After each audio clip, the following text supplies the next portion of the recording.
కామారెడ్డి పట్టణంలోని గురువారం రాత్రి కొత్త బస్టాండ్ సమీపంలో బైకును వెనుక నుండి స్కూటీ ఢీకొనడంతో ఒకరికి గాయాలయ్యాయి. ఇంటికి వెళ్తుండగా వెనుక నుండి స్కూటీ వేగంగా వచ్చి ఢీకొనడంతో ఓ యువతికి కాళ్లకు చేతులకు దెబ్బలు తగలడంతో గమనించిన స్థానికులు వెంటనే ఆటోలో ఆసుపత్రికి తరలించారు. స్కూటీ నడిపిస్తున్న ఓ బాలుడు అని స్థానికులు చెబుతున్నారు.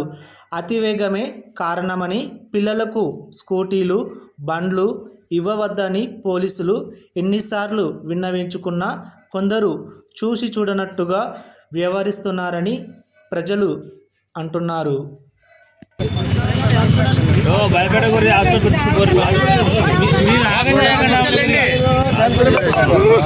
మీరు టెన్షన్ పెట్టకండి.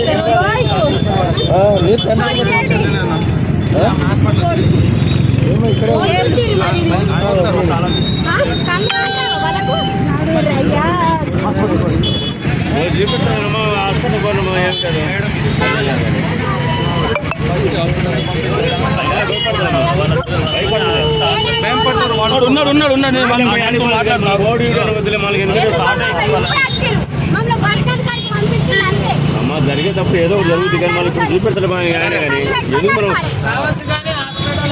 హాస్పిటల్ చూపెట్టడం మనకు ఆ మనిషి మనకేంది అవును కదా మనం అనమాట. ఎందుకంటే ఎవరిదేం తప్పు జరుగుతుంది ఆమె కూడా.